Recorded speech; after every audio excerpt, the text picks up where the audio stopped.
Hello, ladies and gentlemen. Jackson here today with my little brother Chubbz. What's up, everyone? Today we're going to be talking about Shadow of War, Middle Earth, Lord of the Rings, Shadow of Bullshit. That's what they should have called it, because it's all bullshit. The sequel to the first game. And with that, let's segue right into what I first want to talk about. Well, first of all, let me just explain. Chubbz doesn't have the game yet. Chubbz is a big Lord of the Rings fan. I feel like, short of, the reason I don't write scripts is because I kind of rather do it on the fly, like off the cuff. Right. I feel like that's more genuine and my personality shows through better there. Yours as well. Right. Rather than when we painstakingly edit, re-edit. I mean, and I'm not saying that that's not a good way to do things. I'm just saying for us, that's not a good way to do things. So Chubbz hasn't played it. I think it'll be great to bounce my problems with the game off of him and hear what he has to think about all the bullshit that's in the story and other things. Oh, yeah. So first and foremost, I got this for 19 bucks.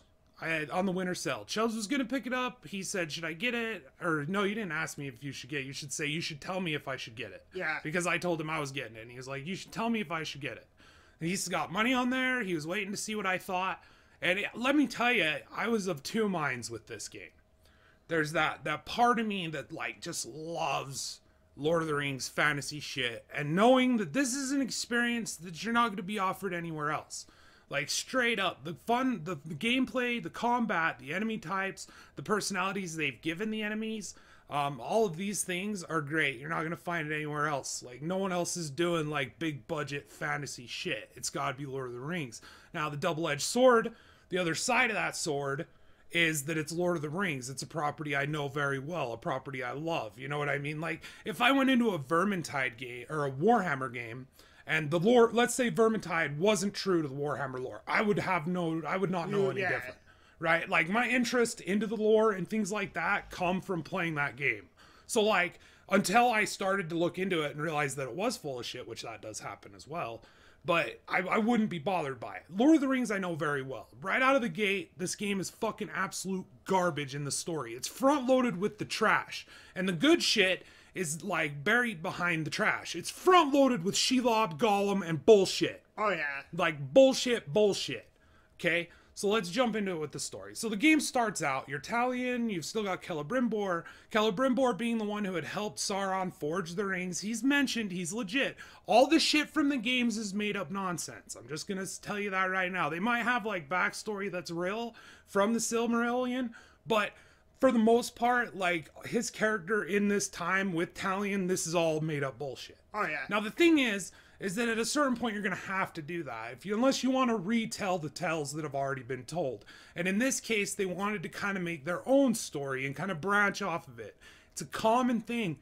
I mean, you could, if you wanted to, you could almost consider Dungeons and Dragons a fucking break off from Lord of the Rings. Right. A lot of things from Lord of the Rings ended up in Dungeons and Dragons, you know, like, and Lord of the Rings has things that it borrowed from before, and it's a stem, and it's creating this sort of fantasy world setting that people can play around in.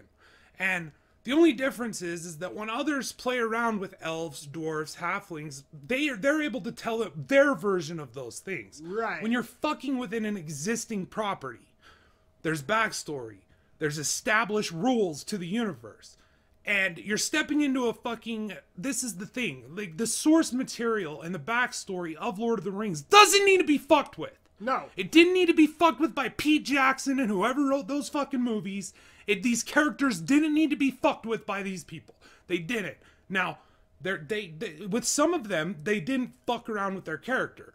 What I'm saying is they expanded upon it. Celebrimbor, I think, is a good example of that. Right. Aside from this bullshit of, like, back in the day, this, like, he got the ring and he was doing the same shit before, like, all of that is bullshit. Right, like he took the one ring from Sauron and raised the war. That fucks with his character. Yeah. It's just there, and it's kind of an unnecessary thing that doesn't need to be there.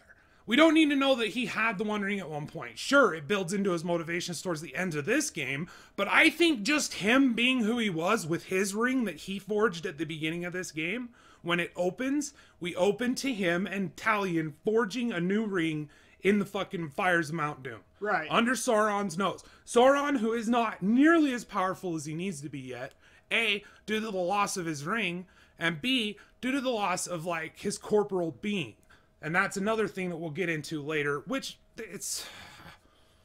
of two minds. Like I said, I'm of two minds with this, bro. Because I love it, and I want to fucking love it, and like I want to enjoy all this. But at the same time, there's glaring problems. Let's talk about Shelob. But let's just tail out the Celebrimbor thing. I don't really think that they fucked up his character. Well, because he is a pre-existing character with a backstory, but he dies. Well, it's a very open and mysterious backsetting too. It's the Silmarillion were concept notes for J.R.R. Tolkien. Right. So from what I understand, these were concept notes that he was compiling himself, kind of building it up so that he could kind of know where it started, where it went, where he wanted it to go, and kind of direct it, because he wanted to have all of it clear back to creation of Middle Earth. He wanted to have a history. Yes. And so, like, with that in mind, the Silmarillion was then compiled by his son, Christopher Tolkien, I do believe. It was compiled by him into the Silmarillion. And what you're saying is, like, when you're looking at something like that, like Celebrimbor, that's, you know, a name he used for several different characters. Isildur, I think, was used 2 or 3 different times, if I'm not mistaken. I haven't checked that for a while, but I know for fact Celebrimbor was used several different times. Right? But Christopher Tolkien took them and, okay, well, this one's more recent. This one's more recent. This one has more to it. This is this. This is this. And that's kind of how he pulled those characters out and made them. Because these weren't established characters yet. And this was over the course of a man's life. Okay, of notes and things that he was building in the background. Just small little short stories or mentions. This is a man's fucking life's work! So let's try to fucking remember that, and remember that this man's life's work is the reason that it's the lucrative money factory that you fuckers threw your goddamn fucking microtransactions into. Your day one bullshit that ruined the 3rd act of the game. That's the point I'm trying to make, Chubbz. Well, sorry, I had to yell. Segue into Shelob. Well, it just bothers me. Well, so with that in mind, before we get to Shelob, which is the ultimate problem, Gollum as well.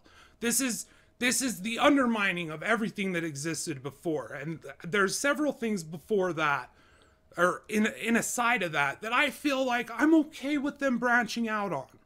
Like, I feel like this works. This fits. I love the Ildris, and I can't remember his name, but the whole Gondorian storyline. That was really good. I enjoyed that. I believe that she could be a real character. I believe he could be a real captain. And, like, he was an Easterling, and he, like, told Talion his story, and how, like, he was sent there as, like, a dill with his people, but then, like, they got sacked by other Easterlings. And so, like, he's a fucking cool character that could easily exist.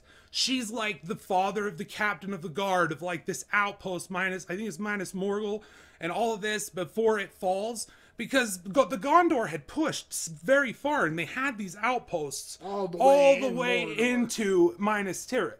Like, it was kind of like this setting of like, not only like this warning line so that they could fall back and tell them the whole it's a defensive line built against Mordor. So that they know when they're gathering forces and when they're actually going to see an attack. And they'll have these like fortresses, well defended, well supplied, you know what I mean? But this is when, at the peak of like the fucking steward's madness, when he's starting to lose his mind. And he's like withholding shit from these people. All of this is mentioned in little things. And then there's the Gondorian artifacts you find for Idris. I believe that these characters can exist. I believe that this could be something that's going on behind the lines. Just like I can believe Talion exists. That there was a ranger for one of these outposts whose family was brutally slaughtered in the build-up to Sauron's coming back to life party. And like, all of this, I believe it's possible. I believe that this could be happening. Celebrimbor being able to forge a new ring to counter his, and like, Celebrimbor, all of these sorts of things. Being a wraith that possessed Talion because of how they were both killed in the same way, and the curse that is tied now to both of them. I believe this. This is believable. But just like in the first game, the Gollum shit is annoying as well. The Gollum shit in the first game, I remember that was my big problem. He had no business being there and like being this helper, and now he serves you, and it's like, just stop with the fan fiction. If you want to have him in here, have it be like a quest where you hear a weird sound and you start going to look, and like you see him crawling off into the darkness. There you go. That fucking fan served doesn't fuck with the character. Because, like, Gollum isn't, you know, he's not in that, alright, he's just like, they make him, he's not this. Like, he's being tortured. Brutally tortured. Have it be like you break into the prison, and then when he escapes, like, yeah, he's on the run for his life, like, throttling orcs, and, like, he's stealthily moving. He's not coming out to talk to people. He's not doing that. This is like he just got tortured to shit. He's a freaking fiend for the ring. Yeah. He's a fucking creature. He's less than sentient at this point. Yeah, of instinct. But he's gonna come out and be like, oh, hi, Mr. Ranger. You help me find one ring, I help you. I'm not Gollum, I'm Smeagol. Yeah, dude. Like, it's just like, he doesn't belong there. He doesn't belong in this one. But that's, so, like, I believe that stuff. The forest guardian, Karnan, it's like this old spirit or forest entity that's like the heart of the forest, and it's tied to a tree, and like total made up bullshit. Yeah. Right? As far as I know, that's all made up bullshit. I didn't double check that or anything, but from my recollection, from what I remember of the universe, that's all made up bullshit. Right? But it fits. You got like Tom Bombadil. You got like fucking, there's Treebeard. There's, you know, like all of these ancient entities that don't tie into like the free peoples or like the monsters. Well, they were tied more to the earth and the things around them. Exactly. So it's believable. It's this forest lady will come out and turn into a fucking Karagor, and I'll be able to ride her and do this mission, or like it's believable to me. It's okay. Right. Like, it's okay. That's the thing, is I'm not unreasonable. I just feel like when a certain line is crossed, you've gone too far. You've stopped playing with the character, and now you're destroying the character. And that's what they did with Shelob, and they front-loaded it in the game.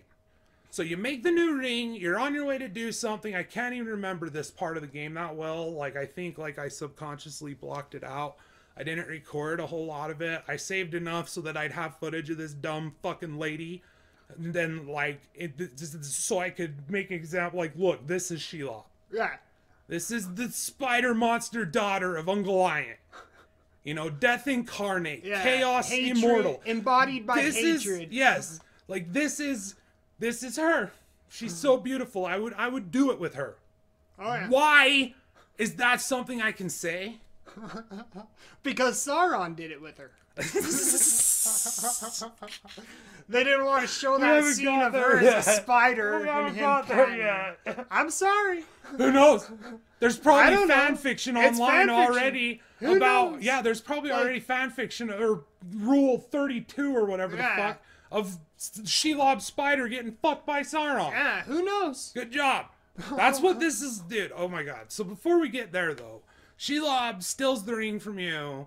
And she's acting devious, and I'm like, what in the fuck's going on? But then, like, she's not actively working for Sauron, obviously, because she would take the ring to Sauron. And this whole time, I'm like, looking at this character and trying to understand her motivations. Then it's laid on me that she's a fortune teller. The weaver of fates. She sees the future, and she's going to give Talion glimpses. So the structure of these missions is awful, first of all. These feel like the worst, laziest part of this game. And I almost wonder if this wasn't a decision that was made later on, because it felt forced and it was front loaded. Right. And that was the marketing material. So maybe some fucking asshole dumb shit in a fucking suit and tie who went to fucking psychology school and then became a marketer, or somebody like that, who's like, I'm fucking smart. We need Shelob in the game, and we need her to be fuckable. And I don't care, I don't want to hear any excuses, I want this done. It sounds like, remember Kevin Smith's whole story about when he almost directed, I think it was it Ant-Man, or it wasn't Ant-Man. Green Hornet, where he almost directed Green Hornet, but the guy who was producing it was like, we need a big fucking spider in it. Yeah. And he was like, I don't know how to write that in here, and he passed on it. And then that guy went on to produce Wild Wild West, which had a giant fucking spider in it. Yeah. Okay? That's so illuminating to how these stupid fucking ideas end up being, you know, played out, put into the material. It's the perfect example of why Star Wars now sucks. Because you have people inheriting a property and not respecting the property. If you don't respect the property, what are you even doing with the property? Yeah. Give it to someone who will respect it. It's people who are like, I think I know better. I could do better with what they already did. Oh, fucking man. Instead of enjoying and loving it for the source material that it is, because it is, you know, written by the original fucking creator of the universe, they think, oh, I could do this better. That's why you have Rian Johnson doing what he did. With the newest one, with how many different branches of things that he could lay out, how many different secrets he could blow people's minds with, how many different twists and turns he could fucking do, and instead he did the most fucking anticlimactic, hacky one of all. Why? Because nobody fucking suspected it. Yep. Nobody suspected it to be that fucking bad. But it is. And that's the same thing with Shelob. And that's why I find it so funny that the guy who, like, defended this. I don't know if he was a writer for the game or just a developer. The game director, dude. I think it was the director. He was high up. But he said that Gollum and Shelob are unsung heroes of the trilogy. The unsung heroes of the trilogy. Because if Gollum wasn't there to lead them to Shelob's cave, and if fucking Sam wasn't there to kill Shelob, then they would have never made it through. So how does that fucking go into your brain as being like, these two characters are heroes. Are heroes. Literally heroes. That's what they made her. Yeah. So she's a weaver of fate. She's a fortune teller. She can see the fucking future. Talion goes to her to get a grip on what he's gonna, you know, have to face. Okay? During the course of that, I'm just like, this is so goddamn dumb, dude. Like, there's like pulling from like Greek fucking like weaver of fate and like a spider, and like she's a spider, so she weaves fate. Like, what kind of a fucking moronic leap do you have to take? And at what point during the pitch meeting and freaking conception meeting do you not hear somebody say, that's an awful fucking idea? That is an awful idea. You're gonna tell us that she didn't see Sam and Frodo coming, right? Because she's a fortune teller. Yeah, she's a weaver of fates. Yeah. So can't she see fates? Can't she see her own death? She couldn't see her own fate. It's some mystical fucking stipulation or rule that they forgot about or just excluded. Didn't care to fucking think about. Didn't care about the fucking character, didn't care about the source material at all, right? So Sam, like you said, Sam kills her. Yeah. Right? She didn't see that coming. Okay? Then it comes to find out later on, when you unlock all these memories, which are fucking stupid. May I fucking bitch right here on behalf of my younger sister. She is hearing impaired. She plays a lot of games and listens to a lot of movies and watches a lot of TV shows with subtitles on. It's a requirement for her. And especially in instances where it's a voiceover, because she has she tends to read lips. So I always turn my subtitle on in games I'm concerned that I'm going to get bored with. Right. Because if I read along, then I don't hit a point where I'm like, what the fuck just happened? Yeah. Right? And sometimes this doesn't work. This isn't a fail-safe. Sometimes this doesn't work and I still end up not understanding what the fuck. But I had those on, and in these memories you go and collect, you open it up, there's no subtitles. And it's her talking, and it can randomly start at the point where you're almost solved the puzzle, where you just move this little shattered piece of glass until you see a picture form and then it completes. But there's a sound cue, which is a loud-ass whisper, right? That's all well and good, but what about someone who's completely deaf? They're missing all of this lore. Now, granted, they're probably better fucking off because it's all bullshit. And sometimes I wasn't even able to hear it over the whispering, and I'm thankful. But I'm just saying, how about when someone turns on subtitles, you put subtitles on every fucking goddamn line of dialogue, you lazy bastards. Yeah. How about that? Because they wouldn't have known what was going on there, and they would not have known what was going on with the Gondorian artifacts. Right. It would have been impossible for them to hear that, all that cool lore, all that cool bits of info about this world that's legit on those Gondorian artifacts. World building that's legitimate. Some of it's bullshit. Some of it's obviously just a throwback to other like mysterious things in the movie, or like throwback to other things in the movie that happened during the course of the main game story, which is fine. But I'm just saying, like, get your shit together. Either fucking full step it or fucking don't do it at all. But don't just do this half-ass stepping bullshit like you did with your microtransactions and your fucking epilogue. Go all the way. You fucking pussies over there And I don't know how much of this was Monolith. I don't know how much of this was WB's influence. Because we've seen what WB has done with the DC universe. So I mean, dare we ever question them? Dare we ever question the people who brought us the Suicide Squad? Dare we ever question the people who brought us Batman versus Superman? Question the guys who gave Zack Snyder, somebody who has actively said he hates Batman and Superman comics. All I'm saying job. is it's sad that there's so much really good, passionate, awesome things and fun being had with this universe with honest to goodness respect. Right. But to see it front-loaded with all of this Shelob shit, and Gollum's working for her, Gollum's and now Gollum's back, and he's helping you, and it's just like, good lord, dude. Like, Rat Bag came back. Rat Bag was cool. I saw that. That was cool. That seemed believable to me. It seemed like in the books and in the movies, like these orcs did have like a sentient personality. I think that there's a lot of room there to play with these characters and make them unique. I feel like at the end of the day, they tried to do that, but it ended up feeling kind of surface level. Right. There were a couple of guys that I ran into that I was like, this guy's fucking cool. But then there was also a lot that I was like, this is dumb. Like, the maggot. Like, there was one, it was like the maggot lover or something. And I saw like 5-6 iterations of him throughout my playthrough. He had a different first name and he looked different, but he was always like kind of open wounds on his face with maggots in him and stuff. Right. So like there was a lot of samey stuff that way. But overall, like you could tell there was a lot of passion and love for this world put into this game. And I don't understand why it was front-loaded and why this Shelob stuff had to exist. Right, because it feels disrespectful to the work that came before. And all the way up to that final act, I felt like it was believable and convincing. And then I hit that final act and I said, I'm done playing this game. And with that, let's transition into the gameplay. And the fundamental... This is the problem. When you tie progression to a microtransaction, you are now Candy Crush, and therefore your progression cannot be trusted. Because you are fucking with it, most definitely, motherfucker. Yep. Don't try to tell me you're not. You are most definitely fucking it.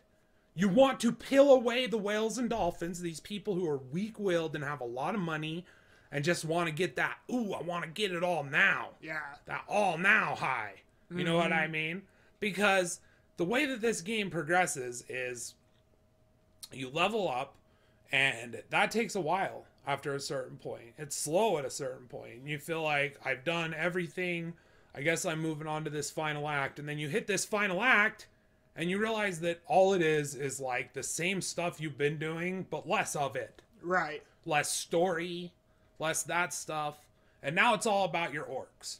And it's all about your fucking strongholds. And it's all about defending those strongholds with the best orcs. It's about going to fight pits and rolling the dice on whether you're fucking epic, you know, Ogwai, I think is what they're called. Ogwai? The big guys? The big guys. Ologs? Ologs, there you go.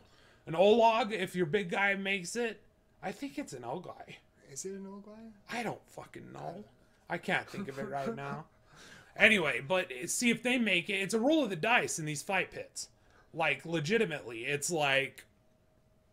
I put in this level, I think it was 62 or something, and I matched it against the lower level one, and he was like lost. One level lower. Yeah, right? my guy and lost. Just regular, and your guy was like epic, legendary. Yeah, he had like an epic band of fighters with him, the Savage guys, and they had poison axes, and he had a big ass poison mace, and like he lost. It didn't make any sense, but like he lost. And I was like, cool. And there's no way to affect that outcome. Like, you are just to put them in there and then let them fight. And I played around with it all day today before I gave up, because I kind of wanted to do as much as possible before I uninstalled the piece of shit. But I played around with it, and it seems to be random to me. It seems to be completely random RNG based, whether they win or lose. And that's bullshit. Like, let the player take control in some way. Like, let them play a bodyguard. Yeah. Add an orc that's a bodyguard.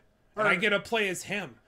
But then it wouldn't be able to do it online. These online pit fights. And then we wouldn't have people who wanted to buy super badass orcs to enter into these online pit fights. Yeah. And that's when you start to get into the problem. And that's the thing, is these systems and like all that kind of stuff, it's like I said earlier, these systems feel like they were put in place with the microtransactions in mind. Therefore, there is no true organic way to complete it and naturally progress over time, because there are some random RNG-based stipulations and things you have to worry about, or things that it has to be so goddamn specific, and it has to be perfect. The surest way to level up your orcs outside of that would be to enter them into a mission to fight another orc and then go kill them. And that's just doing a nemesis mission, which are all over the place all the time since the first game. So you go in, 2 orcs are fighting each other, you decide who wins. Right. That's what it is. And you can go there and you can decide your orc wins, and then he gets a level up, and that takes time. Or there's this premium currency that you get for completing quests, killing enemies, blah, blah, blah. It's a fucking currency that's put there to sell. You get it all throughout the game. This currency can be used to just buy training orders, which you have to buy one at a time. Then training orders, those are the level ups. And you have to hold down the button so you get that little half a second delay between the morphine.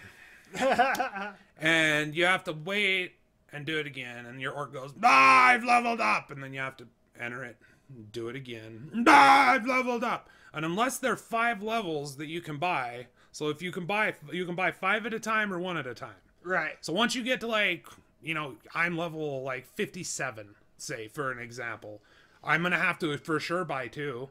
And if they're on a 9, then I'm gonna have to buy I'm gonna have to buy 3, potentially 4 of these fucking things. So you almost never need 5. It's built very rare. It's built with this fucking whoever kick these people out of your offices. Whoever is telling all of you fucking people that you have to hold down a button in order to acknowledge the fucking thing, in order to receive the fucking thing, fire them. Fire them. They might have a degree in psychology, but they don't have a degree in game design. This is not good things. These are not enjoyable. It's not enjoyable to have to buy 1 of these at a fucking time. Over and over and over again. It's not enjoyable to buy, like, fucking... Another thing is just degrading your gear. Yeah. Oh, well, I don't need this. Hold down a button for a minute. Hold down a button for a minute. Hold down a button for a minute. And it's maybe like fucking 3 seconds, 2 seconds. Why is it there? Why can't I fucking hit buy multiple? Buy 4 of these. Yeah. Because I only need 4 of them. And I don't want to have to buy them 1 at a time. And watch him level up each individual time. This is shit game design. This is mobile mechanic bullshit. It's bad. It has no business being in this game full of amazing fucking stealth play, awesome fucking combat, really interesting skill tree for the most part, interesting pet or bonuses, the ability to take over your enemy and put them against their friend who's just a minute. Like, why is this here? Yeah. Why is this here? It doesn't belong here. Yeah, it just feels out of place. It doesn't belong here. And then you've dedicated the entire ending of your game to it. So if I want to see the ending of the game, I've got to deal with this shit. And the truth be told, I probably have enough currency that I could do it right now. But I don't want to. Your ending's not even worth that. I will go and I'll fucking look up a goddamn fucking secret ending video and I'll watch that. I protest. Yeah. I protest, Chubbz. I'm done with it. Oh, yeah. And I don't blame you. For the same reason I didn't want to do the goddamn Riddler trophies in Batman Arkham Knight. If you're not going to respect my time, I'm not going to respect my time spent in your game. Yeah. And doing this, building up this orc army just to defend and having to spend all this currency knowing that I may get to a point where I'm going to have to do one of these important mission to the game, and I might not even have enough currency, and knowing that this is after you've removed the ability to buy it. So I'm 100% it's more generous now. Oh, yeah. It's way easier. I can't imagine if I had spent more than $30 on this game, I would be a pissed off, irate motherfucker. Because this is crap. These are bad decisions. Shelob is a bad decision. Golem is a bad decision. Right? Oh, yeah. It's just bad decision after bad decision. I mean, they made Isildur a Nazgul. And I'm okay with that. Right? They did it in a way, I'm okay with it. Yeah. I'm okay with it. And that's like And huge... Talion's gonna end up a ring wraith. Oh yeah, and that's a huge like lore breaker, right? Yeah. Isildur being one of the original ring wraiths. But it's how it was portrayed. Exactly. It was respectable. Exactly. It said, well, what if Sauron had his orcs drag him back to the castle? They kept it in the realm of the rules that lay in place within this fictional fantasy universe. They didn't piss all over it and treat it like it was their own fucking... I don't know, dude. Like, the Shelob stuff is so bad. Oh, yeah. I can't believe that the same person that wrote that and decided to shove that at the beginning of the game was the same person who came up with, like, Isildur as a Nazgul, Talion as a Nazgul. Like, this feels like a decision that was forced into place. And if you're responsible for both of those decisions, you made a bad one on one side. And it should have been apparent as fuck. Oh, yeah. That should be apparent as fuck. Just from people who watch the movies. And I know you've at least watched those. You know, you might have heard of them. They're small films. Didn't make that much money, I guess. I'm sure you've watched them. If you made this decision, you are a fucking fool. You are a fool. You ruined this game. You tainted it so badly with this character. I mean, she shows up at the end and saves Talion again. They made her... Because she's the spurned lover of Sauron. Yeah, the spurned lover of Sauron. She's a good guy. She doesn't want everybody to die. She wants him to fall. She's saying... This game is saying that Shelob was able to transform herself into a human, which is bullshit. It's outside of the realm. These are not traits that belong to this character. She does not have these. You cannot give her these. These are not things. No one else has these. No one else can shapeshift into a fucking giant monster. Who does that in the fucking books? Yeah. Nobody shapeshifts. This is ridiculous. Who shapeshifts in the books? I guess they shapeshift the orcs into uruks, but that's a little different in a whole other conversation. Yeah. This is not something, yeah, like you're saying, it's like completely outside of the realm. Yeah, well, like you were saying about the necromancy, right? That is something that I don't think needs to be in it. Well, it doesn't need to be in it. I'm okay with it, but it's within definitely... the realm of reality. Like, necromancy is a thing not in the Lord way of that the they Rings. did it. Well, no. Not the way that they did it. But technically, magic isn't portrayed in the books the same way the fucking movies do. So it's like... It's different to say, like, here's the problem. Is that Talion has the ability, since he received... So Talion, in order to save his life... Oh my god, we skipped so much. At the end of the game, spoilers incoming. It ends with fucking you facing off against Sauron's army. You win. You get to the other side. Isildur has been revealed to be a ring wraith. He attacks you. You best him. Celebrimbor dominates him, and off of his finger falls the Ring of Power that was given to him in order to curse him to become a ring wraith because of what he had done to Sauron. Like, Sauron did it as a punishment. Right. That's why I don't really have a problem with it. It's something that is believable to me.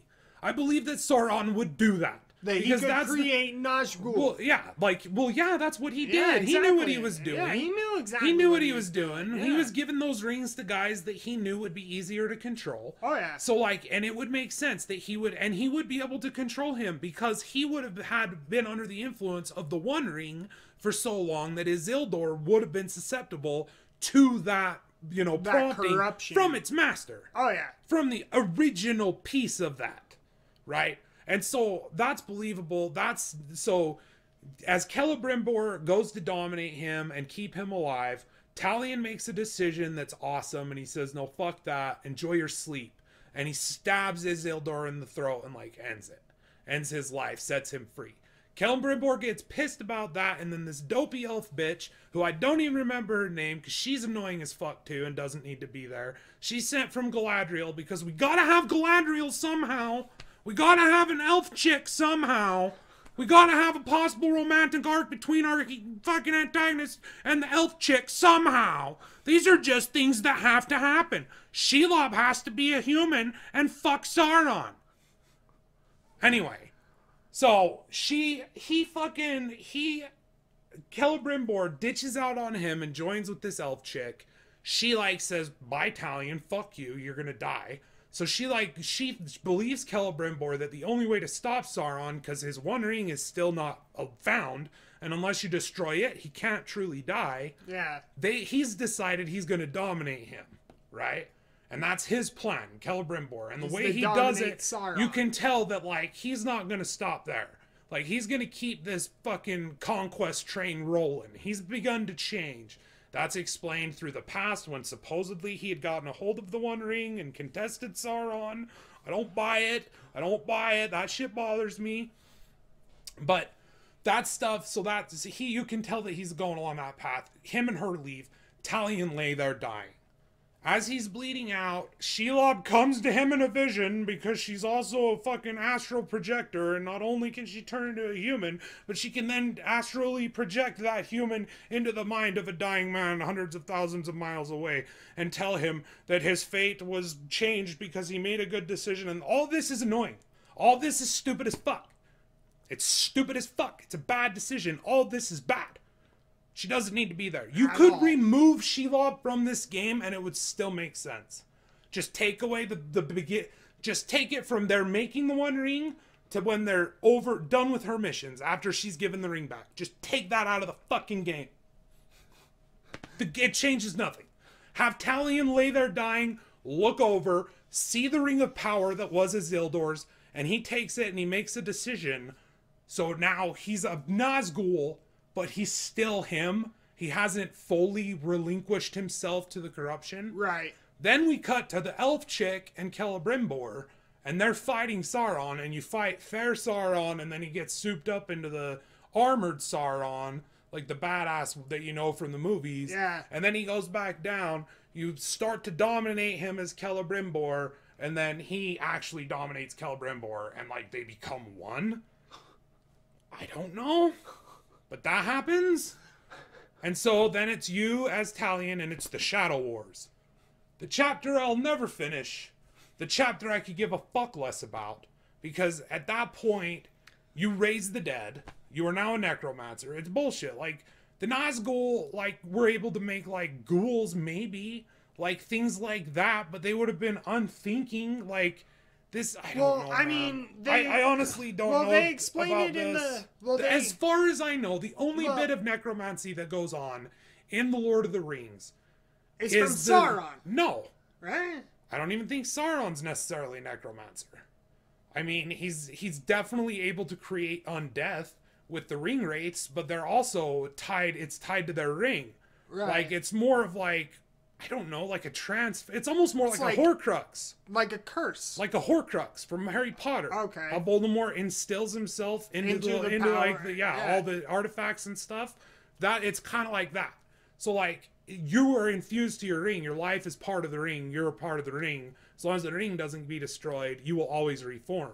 Like that's why I'm pretty sure like Nazgul, when you take them out, they just come back, and they come back. They always come back. Is because you're not able to destroy that ring. They will always come back. Yeah. Because they're tied to the As ring. far as I know, the only necromancy, honest to goodness necromancy, we're talking like the dead coming up and fighting for the living, is Aragorn's ancestors who swore allegiance to his line. I can't remember exactly the backstory there. It's been a while. It was like a tribe of people that the king of Gondor had called upon, but they didn't show up. Yeah, they didn't to help. come. It was something like that. Yeah, and so because of that, they that were king cursed them to forever roam. Come to the call of his heirs. When the king would call, and then like there was also a stipulation that once they did, like they were free. Right. Right. Or so, like the king had to free them. And that's or something. So that's like the only bit that I know of, and I don't know how that worked. but that's the ghost, But it's not like in other fantasy stories where it's like skeletons and zombies and ghouls and vampires coming up, and it's like all of them are kind of tied to. As far as I know, no. Right. As far as I can remember, no. It's not like in this where it's like you animate the dead. Like, he animates the dead and brings them back to life, and they fight for him. And they're, like, slow, they're sluggish, they have different, like, they can't really talk, they're like, it's kind of funny. Yeah. But as far as I know, that's bullshit, but I'm fine with it. The thing about it, why I'm fine with it, is because, like I said, I don't really know a whole lot about it. It seems like, yeah, this could probably happen. Like, maybe with this ring, he would have some power that he would be able to do this. Right. You know what I mean? And so, like, I'm not against it. It's not like I'm like, this breaks this fucking game. This ruins it. But the Shelob stuff, I am. Like, I'm 100% legitimately... It's because her character is fleshed out, right? I mean, it's not like she's a main character or anything, but she didn't need to be. She's a giant fucking spider waiting in a cave. What do spiders do? They eat. They breed. What does Shelob do? She eats and she breeds. These are the spiders that were in The Hobbit, the giant spiders that were not as big as her, because how it's explained in the universe all shadows of her. They're all shadows of Ungoliant. Yeah. Even the teeniest spider is still a shadow of that power, right? But as they kept breeding and as the older ones died off, they became smaller and smaller, right? A lot of them were destroyed in the war with Morgoth. Right. I believe Ungoliant was destroyed. Most of them were destroyed. Right, but like, as they kept Shelob going... is the last surviving... Well, because it's a shadow of the former power, they would always be smaller over time. Am I right? That's what the explanation is for the spiders in The Hobbit. I can't say that definitively. I can't say that definitively, but yeah, that sounds right. Right, so it's like... That's where we get down to her shape-shifting and being the weaver of fates. The thing about it is it goes from... Exactly. It goes from a line in the Silmarillion that says that Ungoliant chose the form of a spider. And he extrapolates on that into... Okay, well, Shelob, her descendant, can turn into a human woman... can be seduced by Sauron's power just like everyone else, because Sauron kind of seduced everyone. He got everyone to build the rings. He got everyone to wear the rings. He brought everyone under his power, you know, the 9 dwarf kings, the fucking men. Like, he did that, right? And created the One Ring. Right. So, like, he was able to fool everyone, so he was, you know, obviously good at it. So, he fooled her. And she thought he was going to make a better tomorrow. He was going to remake the world and make it better. Yeah. He was going to be good. And then he just leaves her to get automatically killed. Changes Shelob's motivations as wanting there to be peace. Wanting there to be a good future where everyone is... It's like she's a fucking spider, dude. That's all she was. She was the embodiment of hate. Was she sentient? Yes. But the only thought that was in her mind was murder and eat. Yeah. Breed, eat. We know Breed, that she... eat. Okay, so we know that she was smart enough that she was able to speak. Right. We know that the spiders in The Hobbit were able to speak. Right. We know that... So we know that she's intelligent enough to be able to speak and to be able to understand and accept Gollum's deal. Right. Where Gollum says, if you let me go, I mean, look at me, I'm like barely a mouthful. Let me go, I'll bring you back fat hobbitses. But based off of that build-up, her motivations are, this guy isn't even worth eating. Yeah, exactly. It's still driven by hunger. Yeah, like eating and breeding. That's the decision that we know she's made. Yeah. And so, like, and we know that she just kills orcs all the time. Yeah, she eats them, but she doesn't like the taste of them. She's not really fond of orc or goblins. There's just no reason to put her in here. I feel like it was front-loaded and marketed, and, like, the reason it was front-loaded and felt contrived and very hollow at the end of the day. Like, really, like, you could remove her from this game and it would be fine. It would be fine. Like, just take her out of it. It would be fine. I'm serious. Like, play through this. If you guys agree with me, leave a down below. But if you played through this, Chubbz, you'd like see it. Like, it goes from them making the ring, she steals the ring, eventually she gives it back, they continue on their way with all these other characters, all these other story arcs, all this other shit. Right. It doesn't feel organic. It kind of feels like she took away the ring just to give it back. So Yeah. why did she take the ring in the first place? Just to be there. And she's just going to give it back. Just to be there. Exactly. She took it away because they needed some sort of drama. Vision. She saw that in a vision with Celebrimbor, Talion was able to defeat Sauron and then put himself up as the next, Dark Lord. Right. So that's why she did it. She's a good guy now. Yeah. She she's took the a ring hero. away from them because they would have become Galadriel in that split second. Let's extrapolate on that and make that a whole character. That's what they did with Celebrimbor. Yeah. That's seriously what they did with Celebrimbor.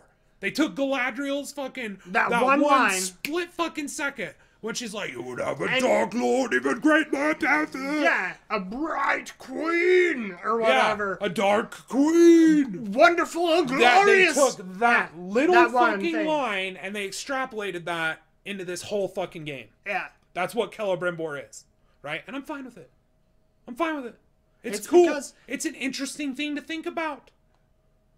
It's interesting to think that maybe there was a ranger who teamed up with Celebrimbor, the one who forged their rings, and they went on a tear and they were like fucking up his army. And it's all made Hell, up. But let's be honest, like the story of Celebrimbor is pretty much a blank slate. And what isn't a blank slate, they have in the game. Him being one of the ring makers. Yeah. Him helping Sauron forge rings. Like all these things Him were in being it. deceived, Him all of making this the stuff, yeah. rings for the elves in secret away from Sauron's eye. So Sauron didn't know about elven rings, which is why Galadriel still has her ring.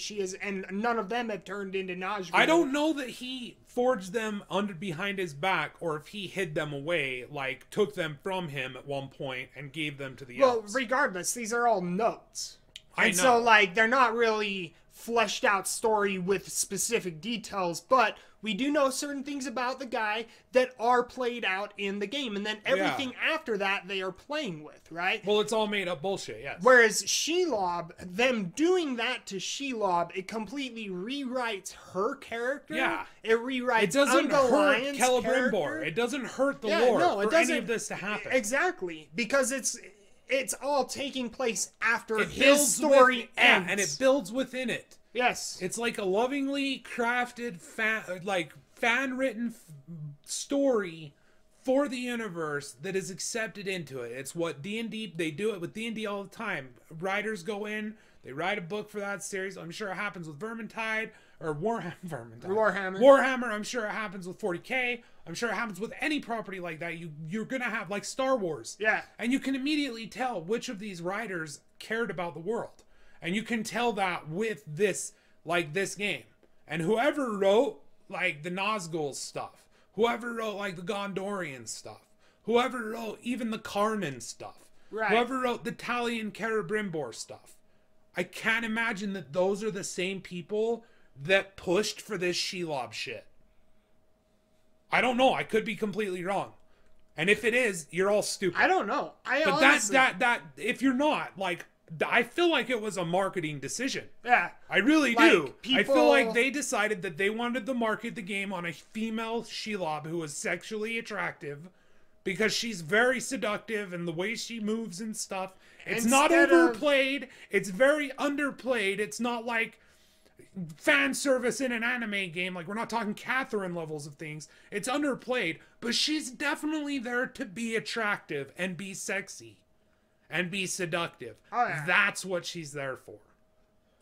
And I feel like it was a decision based on that. You see her when you die in main story missions. She, like, says a line to you. And her face shows up and It's then just, goes back it's into just darkness. bad. So, I don't know. All I would say is, like, remove the Shelob stuff, get rid of the microtransaction bullshit, and you got a solid game here. Unfortunately, you can't do neither of those things, so You wait till can't. it's on sale and get it for as cheap as fucking possible. I got it for $19.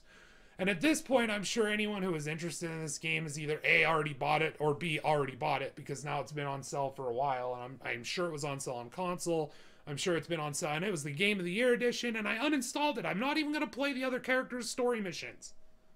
It's not worth it to me. Half the DLC of this game was fucking orc missions, where you go and fight an orc. And it's just a high-level rarity orc. So now you can train this orc, and you can have a higher level rarity orc. All built around those mobile... Built around DLC. Yeah. Built around, you didn't get this. The pit fights and like... So I imagine day one, this game was even worse. Oh, yeah. Like, way worse and harder to get through at points. I went through it in, like, what, 53 hours or something? 47? 47? 47, we'll call it 50. Well, 50 hours. 50 hours. And but this guy who, like... these systems are so egregious. They're so in your face, like grabbing at your wallet. Oh, yeah. That when it came out, I don't know who said this. I have these quotes, but I don't know who was in charge of them. But they were defending the game, and I'm pretty sure these are people who work or are affiliated with the company. It was probably people but commenting on our fucking goddamn video. No, I'm pretty sure it was like the game developers or the game directors or something. But what they were saying was that these microtransaction systems are not pay to win. They're time skippers. Oh yeah, time skips. Yeah, they call them time skips. And then to immediately backtrack on that when they were stripping away the microtransactions, that they said, you know what, no, we acknowledge that these microtransactions do damage the integrity of the game. Okay, here's the problem. That's exactly what they are. They're time skips, but you're the one controlling the time. Yeah.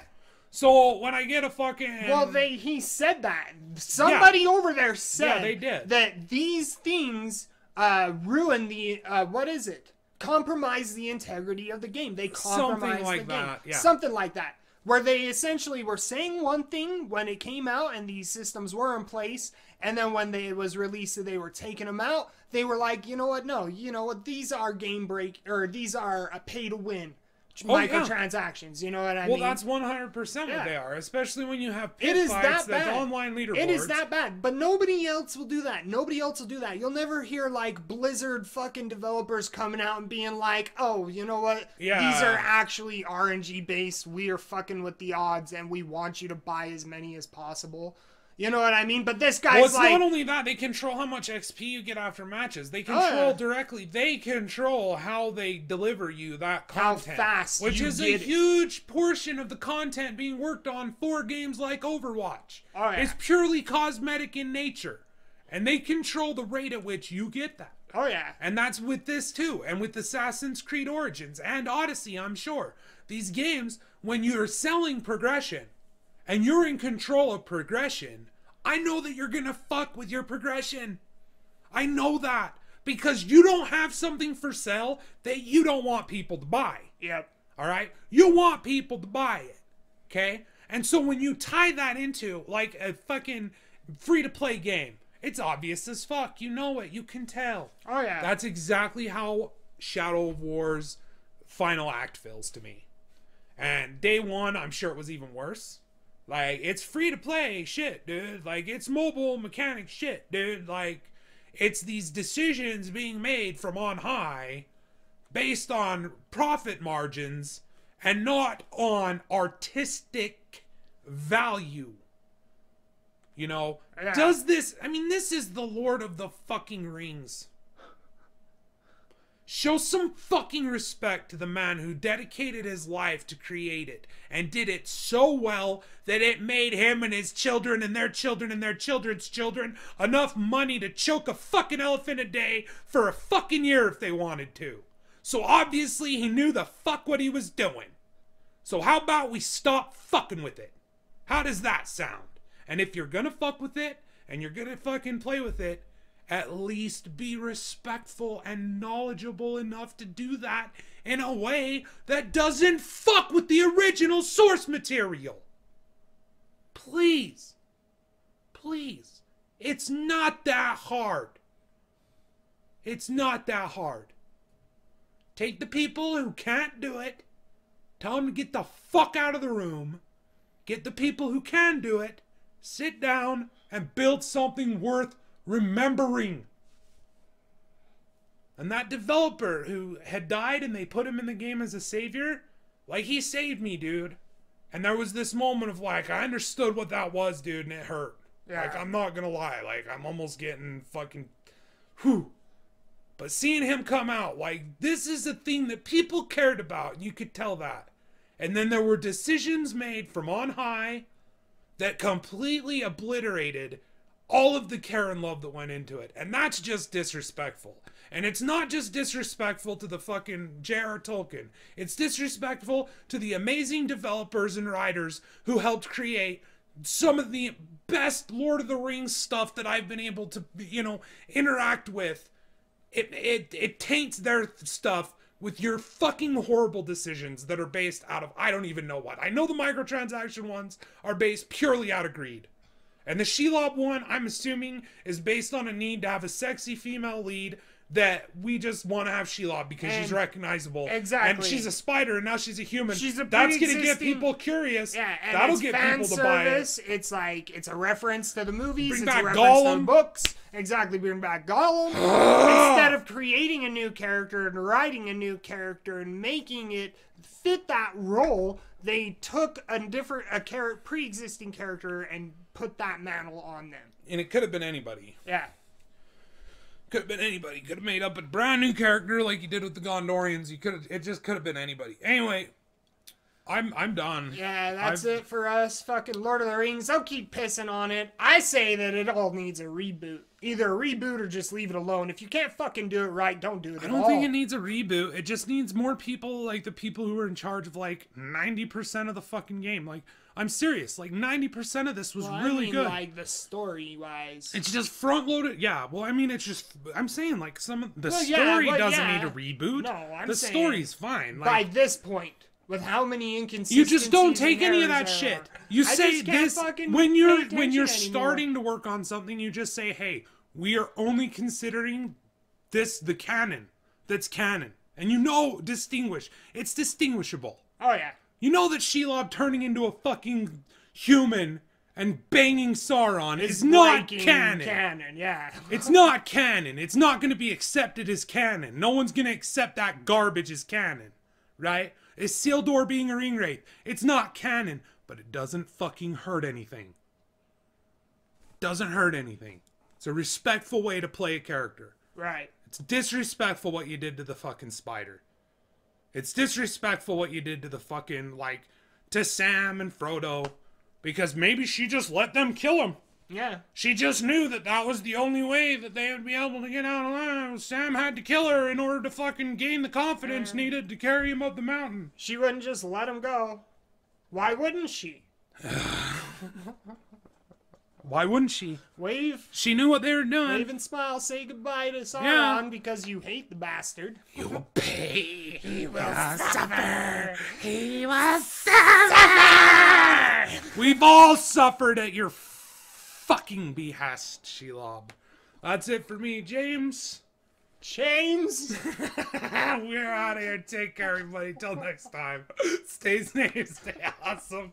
Keep kicking fucking ass.